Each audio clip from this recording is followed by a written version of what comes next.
All right, guys, what's up? First episode, Real Talk. We're here with Elena Holler. She's actually a spin instructor here at Fit Bodies. We're going to talk about some of the stuff that she's been through. She has had breast cancer at the age of 27. We're going to talk about how she overcame that, how she got back into fitness, what it took to get over that, and where she's currently at now, how she's feeling, and hopefully we can give you guys some insight of, you know, how to get back on your feet after any kind of obstacle that you've had in the past and future. So let's get going. I'm here with Elena. She is 29, 29, still baby, 29, and she started with us about right at the end of the right before the new year. right before the new year. Yeah, yeah. So she's been a good addition. She loves the spin class, and we're going to talk about first of all, a lot of us kind of struggle here and there with if we've had an issue with our health or an injury or maybe depression, stuff like that. So we're going to talk a little bit about with her case, the cancer and how she overcame that and stuff like that. Um, so why don't you lead us into how you found out and step one, how you found out, when you found out, and how that process worked, from point A to point B to recovery and whatnot. Okay, so it was about a week after Fourth of July weekend of 2018. Had a sunburn on my chest, like probably most of us did that were out in bathing suits, and was putting aloe on one night and felt the lump. Found it myself. Um, Decided to be proactive instead of do what unfortunately a lot of us do these days is we kind of just think, oh, it's nothing, it'll go away. Went ahead and checked with my doctor, went through all of the tests and everything. Got the call about 2 weeks later, saying it was stage one, but it was also grade three, which means it was the fastest growing. So we had to move fast. So got approved, started chemo. About 3 weeks later, went through 6 intensive rounds of chemo, meaning I arrived at the doctor's office every 3 weeks on a Friday. Got there about 8:30. Checked in with doc. Got hooked up to my IV, and I was there till about 4:30 in the afternoon. Oh wow, wow. So So let me ask you, what when you first found out, that first day that you found out, what went through your mind? Like, what was the first thought? I when I've told people this story, I honestly kind of had that like intuition with Mm. my own body. I guess I was in tune enough with my body that I knew before even getting diagnosed something was not right. Everybody kept telling me be positive. It's probably nothing. Maybe it's just a buildup of calcium, whatever. And I just kept saying no, like something's not right. Like I have a bad feeling. So honestly, when I found out, I wasn't surprised. I think I had already mentally prepared myself. I'm not a crier, but I allowed myself to have that one, big, like let it out cry. And Right. then I remember my mom and dad walking through the door, and my mom immediately started crying when she looked at me, and I said, "Nope, we're done. We're done. We're gonna get a game plan. We're gonna hammer through it." Um, I'd be lying if I said I didn't have those moments where I was scared and thinking like, is this how it ends? For me, what does all this mean? Is the medicine gonna work? Is life gonna be the same afterwards? But I kind of really took the perspective of I can do this. I'm gonna trust my doctors. I read a lot of research that said, a positive outlook is one of the best medicines for anything like that. So I just tried to stay as positive I could. I tried to keep a sense of normalcy as much as you can going through all of that. Um, and I stuck with the phrase "find your silver linings," and I Mhm. kept finding my silver linings. Even if it was something as simple as, well, I get every 3 weeks I get a Friday off Right. of work, and the Right. following week I get to work from home. Even if it was something as simple as So you that, kind of turned a negative into a positive as much as I could. as much as you could. Yeah. Yeah, that's good. That's kind of, when I had my trying to have a brain tumor, I kind of did the same thing. I think you have to at that point. You got to make the those negative things into positives. Yeah. Otherwise, you're gonna drown in sorrow. So Yeah. what so take us through the process of what it's like to go through chemo, and then I know my father-in-law is God, I almost choked up there. My father-in-law is going through that again for the second time, and he's a very very healthy guy, Mm-hmm. like super healthy, and he's going through that now. So and he's 73 or 73, I believe, or four maybe. Hope I don't get that wrong. But with him being older and you being a little younger, Mm-hmm. what would you say the difference is for somebody that's going through chemo that's a little older compared to the age that you were? Is it all the same? You think, No. or So the way that the doctors explained it to me, I one of my doctors looked me dead in the eye. One of the very first, actually, it was the appointment right before my first round of chemo, and he said, "I'm going to throw the kitchen sink of chemo at you. I mean, we're going to throw everything at you, but we only do that when we feel that one, the person is mentally and physically strong enough to handle it, mm, and two, we feel that there is a high chance of curing this." right? He goes, "So I'm going to knock you on your ass." He goes, "But I know you're going to stand right back up." And I said, "Okay, game on." Um, you don't really realize until, at least for me, I didn't realize till probably rounds 3 or 4 of chemo, um, just how much it was depleting me.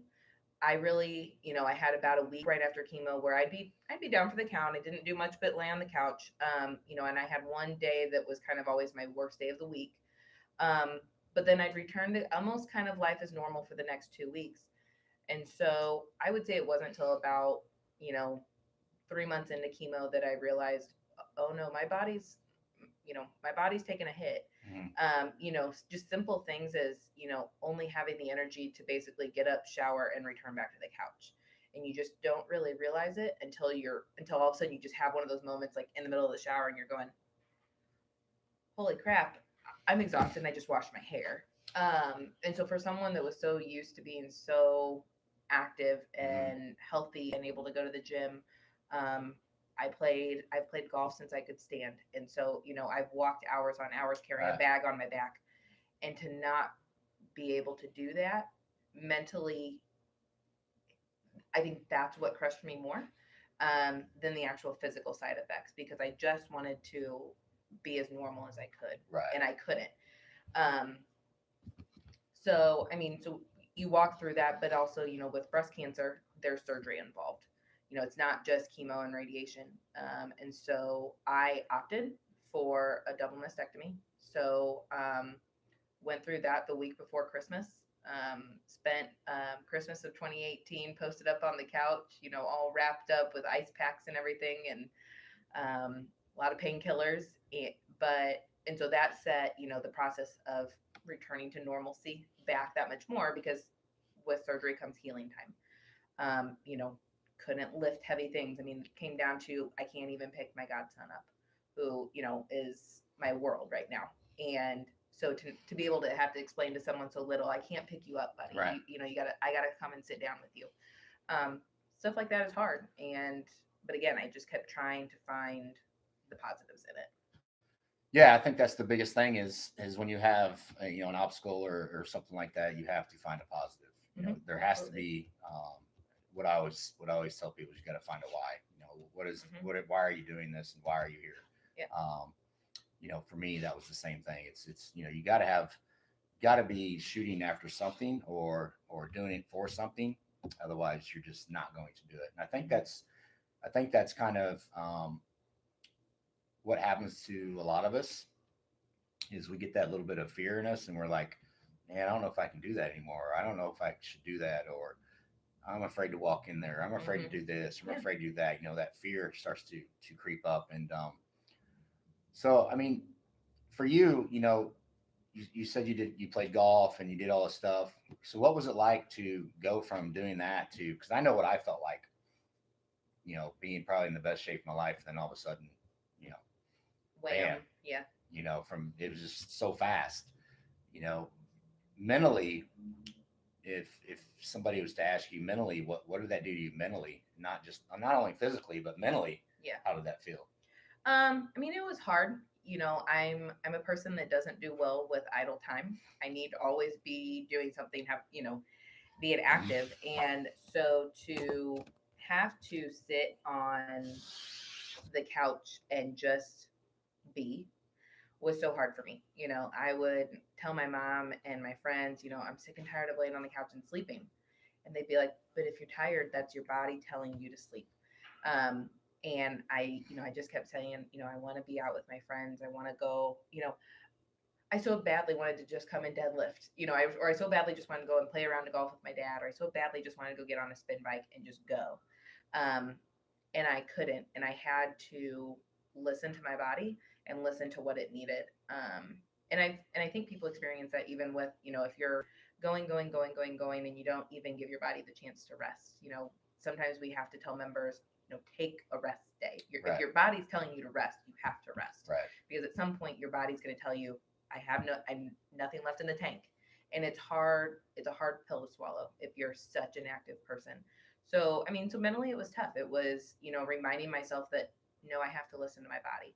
As much as I want to be out doing things, working out, being with my friends, being with my family, um, I have to do what's best for my body and listen to my body and what's telling me.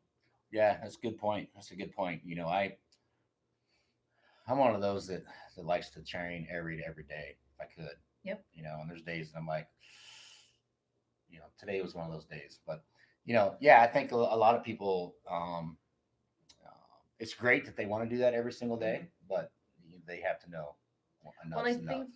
I think another shift that I had to realize was, just because I don't have the energy to do it doesn't mean I'm weak. It doesn't mean I'm lazy. That was a lot, something that I felt a lot was, God, I'm just laying on this couch. I'm so Yeah. lazy. And you have to kind of shift that perspective of, you're not lazy. You're taking care of your body. You're taking care of what your body needs. And when the time's ready and when your body's ready, you know, get it going, pick Mhm. it back up where you left off. Um, but at the end of the day, you have to listen to your body, and it will tell you what you need. Yeah, for sure, for sure. So tell me a little bit about what happens to your body after you go through the process of the 6 weeks of chemo. Mm-hmm. You know, what happens? This is a good point that we're going to move into is hormonally speaking, what happens to your hormones and the weight gain and Mm-hmm. this and that. And kind of explain that to people, that are going through that so they Yeah. understand that it's not just them. I mean, Yeah, it's absolutely. everybody. Yeah, so it's hard when you're someone who takes pride in taking care of their health, taking care of their body, to see what medicine does to you. I remember looking in pictures and my face would be so puffy. And you're at the doctor's office so frequently, which means you're on the scale a lot and you're seeing that number fluctuate so much.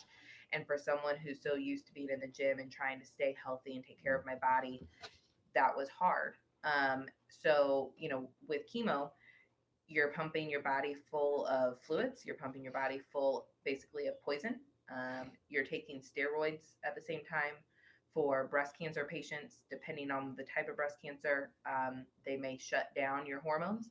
So now your body's completely out of whack, with how it's processing everything you're putting into your body, how it's processing the things it naturally creates.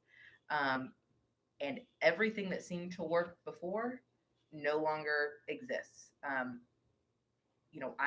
going through right now having to figure out, how to balance macros, how to balance my Mhm. caloric intake, because what used to work doesn't work anymore. But my body isn't the same Mhm. prior to going through all of this. And so that's even a process of change right now for me, is trying to figure out what's the new normal, what are my body's needs now after going through something that put my body really through the ringer.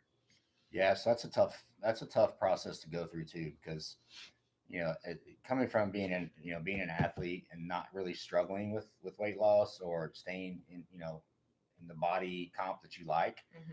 and then going through something like that and coming back and nothing works. Right. That's got to be um, not only frustrating, but just mentally tough. Yeah. To Yeah, see and things there's not change with as much work as you put in. right. You know. And I know I've came to you and I've said, I've been doing this since, Mhm. end of last year. I'm coming, I'm doing the WODs, at least 4 times a week. I'm teaching spin. I'm also taking spin classes.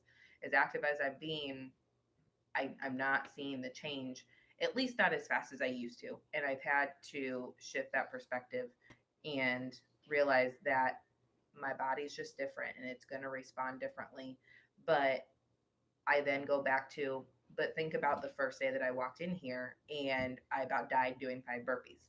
Now I get through a ton of burpees, with, and I don't feel like I'm going to die after Right. 5. I feel like I'm going to die still, but not after 5. Right. Um, or I remember the first time getting on a spin bike after all of this and trying to do a real steep climb, and it was tough. But each ride getting easier and easier. And so I think sometimes we have to look at kind of those smaller victories, the different type of victories. Mhm. And that's what I'm having to do is I'm having to look at different things. Yeah, I think that's a good point. Is you got to have small victories, and not. I think a lot of us think about um, small victories, but big, big weight loss or big Big something. transformations. We want Yeah. something big in a short period of time. Yep. That's kind of where we're at, right? Mhm. And um, a lot of us, a lot of people just don't understand that it takes time. Like it's a process. I always tell people, it didn't take 2 days to put the weight on. It's Right. definitely going to take longer than 2 days to take it off. Yep. Absolutely. Um, so what so what are you doing now as far as is trying to what are your steps to trying to get back to where you were? What's the process look like for you right now? So I remember back towards the end of last year, I knew a friend, Emily Rieger, that was a member here, still is a member here, had seen a lot of posts about coming to Fit Bodies and thought, okay, I'm just going to give it a try. I had tried a couple of other gyms in town, um, just didn't feel the support necessarily or the confidence to be in there. Um, so I stepped in here, immediately loved it, loved the atmosphere. It's a great family atmosphere here. And I wasn't afraid to share my story. Other places, I just felt not comfortable sharing it. Mm-hmm. Here, I was immediately comfortable sharing it. And I kind of just had this mentality of I'm not happy with everything that my body went through, but there's only one person that can change it at this point, and that's me. I can either continue to just sit on the couch and be frustrated with everything I went through over the last year and a half, or I can change it. So I just started coming. And, at first it was okay, make a goal to go to class twice a week. Then upped it to 3 times a week, then upped it to 4 to 5 times a week. I know there were times where you'd look at me and you'd look at my weights and you'd go, really? No, heavier. But sometimes Yeah. we all need that. And I know we Right. all grunt and we look at you like, no, but you have to make those small changes to see the large changes later on. I wouldn't be where I'm at today if I had stayed, content with I'm just going to go 2 days a week. That's it. That wouldn't have gotten me to my end goal. And so I set those small baby goals in line with what is the big end goal that I want, but what are those steps that are going to take me to get there? Right. Right. It seems like to me that a lot of people just get comfortable. They Mm-hmm. get comfortable in this one little area, and they don't want to cross that line. Yep. It's like, I don't know if I can do that. In reality, they can. Mm-hmm. So I think that's the biggest take that we can get from your story, my story is you can do a lot more than what you think you can. Yeah. Like your body will do Yeah. a lot more. So I think that's the probably the hardest thing for most of the people here is and probably any gym or anything, any walk of life Yeah. is getting out of that comfort zone Yep. and pushing yourself beyond what you think you're capable of doing. Well, and I think a lot of us don't give our bodies or our minds the attention they'd say, you went through chemo, you went through 2 massive surgeries, and look where you're at. You beat cancer, and when I shift that focus back and I think, oh man, I did, and my body did, coming here 5 6 days a week or going here and teaching spin, or on the Saturdays when I would do the wadi and the spin, there were times when I'd be like, oh my god, I can't do one more squat. But then I think back to, no, your body's been through so much more. Your body's proven that it's Mhm. strong enough. You just have to push it. You have to push it with the will strength and the willpower that I had to get through chemo. And now I'm just shifting that willpower and drive towards something new. Yeah, so it's really just kind of a mindset. It's like, Mm-hmm. you know, it's like turning on and off TV. Mm-hmm. It's that's how your brain works. It's like you either turn it on or you turn it off. Yep. You always have those people talking in the back of your head. Mm-hmm. Everybody talks about that, and it's real. Yeah. It's real. It's like there's always somebody back there saying, "Oh, stop, stop, Yeah. stop." Yeah. Um, and I know that because I've been there and have felt that. But I think the only way you can get better in as a human is just you have to keep pushing yourself. If you're unhappy with yourself, Mm-hmm. then you have to push that comfort zone. Like you got to Absolutely. get out of there. Yep. Otherwise, you're just going to be stagnant for forever. And it's scary. It's terrifying. Very scary. It's uncomfortable, but I mean, it was just as scary and terrifying and uncomfortable for you and I and other people that have gone through things like cancer and other huge, Hmm. health crisis. It's just as scary. It was just as scary for me to walk into that Yeah. oncologist's office or to walk into chemo that very first day and let them start pumping poison into my body. All of that is just as scary as walking through the gym Walking through the doors for door. some people, Yeah. but you just have to do it because if you don't, nothing's going to change. If I had been too scared to call my doctor and say, I felt this lump, I'm just don't. My story, my doctor told me if I had waited even 2 more months, we could have been looking at a very different Different scenario. picture Yeah. when I had finally gotten to her. But I decided, to take control and say, no, I'm going to do it. I'm going to call her. I'm just gonna ask her to look at it, and we're gonna go on from there. What's you know what do I have to Right. lose? Right. I mean, what do you think stops most people from getting getting from you know off the couch to taking better care of themselves, or even walking into any gym, not just Hmm. fit bodies, but Yeah, any any gym. gym. What do you think goes through their mind of oh my god, I can't do that, or I can't do this, or I'm scared, or what do you think? I think it's a mix of things. I think sometimes it's, oh, I'm gonna be judged for where I'm at, in my journey.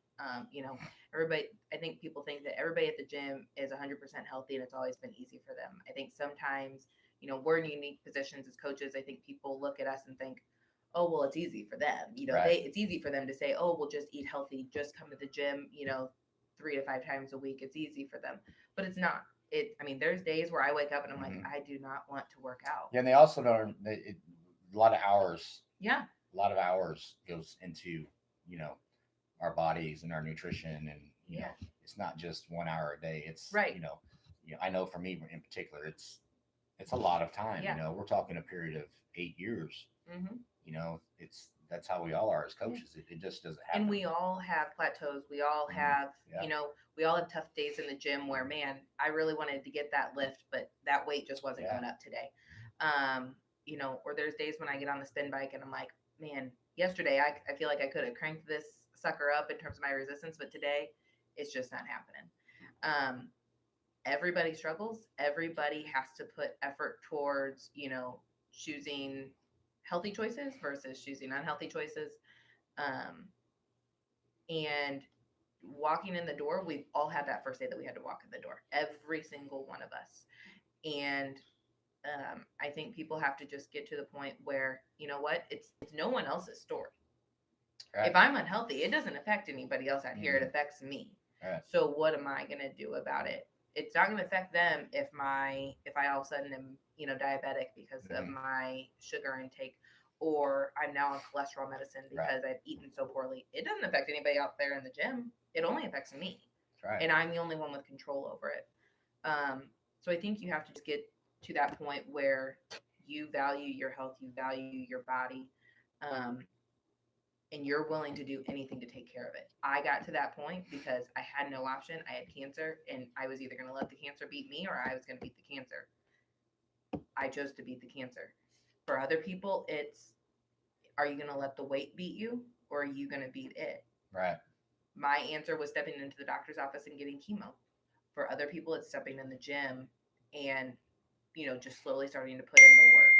And when we have new people come in here, we don't expect people to be able to lift or run or spin or whatever the same way those of us that have been doing it for Yeah. years do. We don't. Start where you're at, join us, and just get moving. And I think that's the best thing people can do is take control of it.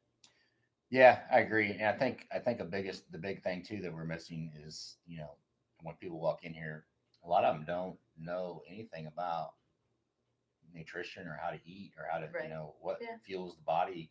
I guess a lot of that is just, you know, living in the Midwest. It's not really an excuse, but we live in the Midwest, and there's always, French fries, horseshoes, pizza. Yeah. That's what we're known for, right? Yeah. And it's, I mean, our parking lot is full of Fast food. I know. Yeah, fast food everywhere, you get done at right? Fit Bodies and you Yeah, look out you at go to Hardee's or Dairy Hardee's, Queen, Osaka, yeah, Wingstop. yeah. So yeah, I think the biggest thing for people that people need to hear is, especially from you and battling through all that, is you can overcome pretty much anything you want, right? Absolutely. I mean, it's one, getting the fear out of your head, two, changing the way you think about yourself and about your body, and what when you first started back, getting back to the gym and stuff like that, what was the process like? What did it feel like when you first got back? Were you thinking to yourself? Because I know what I was thinking. I was like, "Holy shit, Yep. this sucks." Yep. For me, it was tough. Yep. How was it for you? Was it like the same So thing? I think I I think I underestimated just how much my body had gotten depleted. Um, because once you're off of chemo for so many months, your face starts to deflate, you start to not look so puffy. And then I thought, oh, well, I really only gained I didn't really gain that much weight from chemo. I should be good. And I remember the first workout I tried to do on my own, and I went to do a sprint and I bit the dust. I mean, collapsed, legs under me, hit the ground, skidded my knees up. I mean, it was a gut punch to the ego. And that I remember just laying there on the ground thinking, oh, Yeah, okay. yeah. We're starting from ground zero. Yep. Okay. And I was angry. I was frustrated, because I felt for a moment like all this work I'd put in previous years to get so healthy and get to a point was was down the drain, out the window, starting from ground zero. And to an extent it was, but I at least knew I had the tools to get back to Right. there. I think I just underestimated how far back I was going to have to start.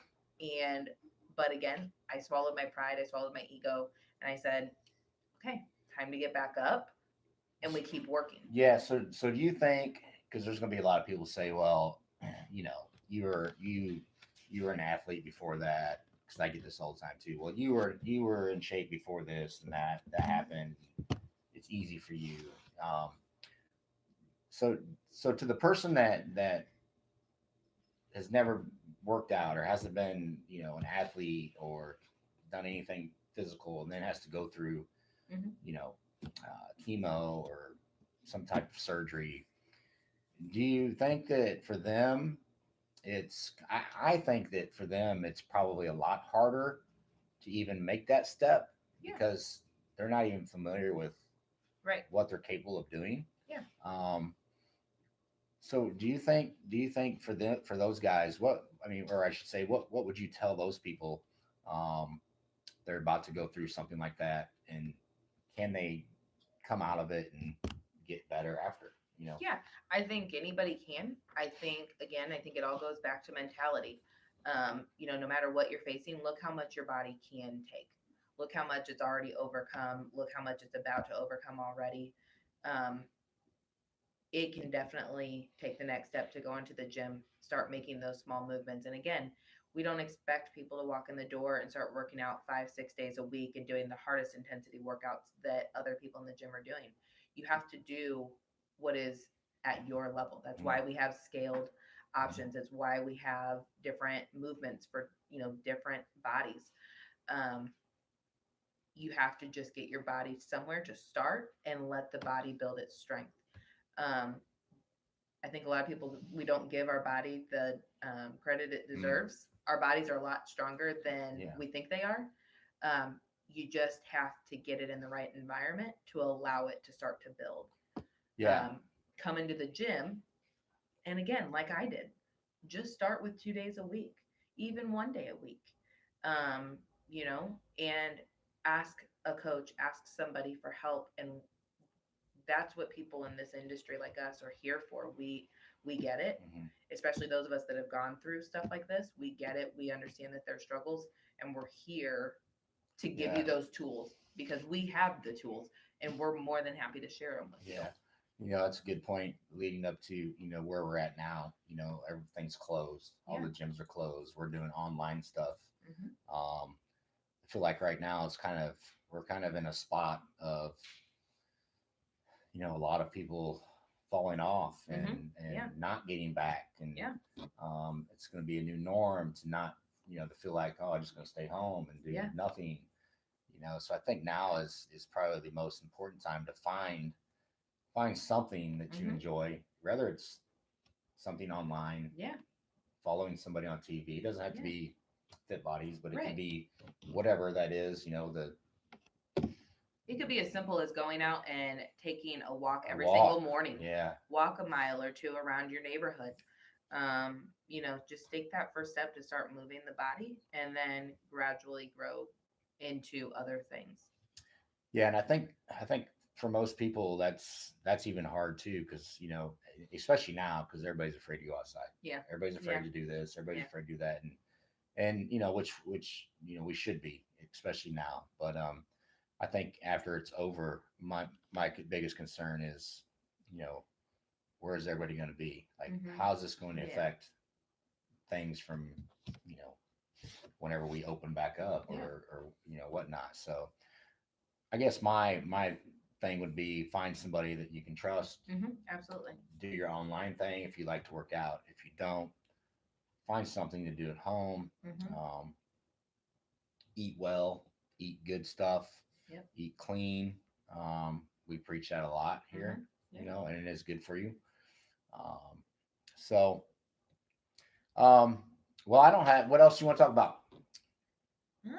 That was pretty much it. I just wanted people to know that, I think sometimes, again, I go back to, I think people see some of us, the coaches, they see people like you, me, Tate, Lonnie, Tiff, Bree, and they think, oh my God, I don't want to go to them with my weight loss, hopes and dreams or stories and stuff because they're going to judge me or they're, Mm. or whatever. There's no judgment here Yeah. with us. I think each and every one of us has gone through something. Um, it may not be weight loss related, but we've gone through something that we've had to overcome, and we all get it. At the end of the day, at least here at Fit Bodies, all of us are here because we want to help people get better. We want to help people get healthier. Um, we have the tools to help you, and we're more than happy to help you. Just come through the doors, or for now, contact us online. Yeah, online, right? And don't be afraid to ask us about our stories. But also don't be afraid to share your story with us because Yeah. honestly, the more we know about you, the better we probably can help you. Hmm. And there's Absolutely. not going to be any judgment. If anything, we're going to be proud of you for taking that next step, taking control of your health and your life. I think everybody has a story, anyways. Yeah, There's absolutely. always something that you're It's going life. through. If you're not going through something, then I don't know, you're superhuman. Mm-hmm. Yeah. So well, that's awesome. Well, it was nice to have you, and Yeah. do this again. Yeah, So absolutely. that's episode 1.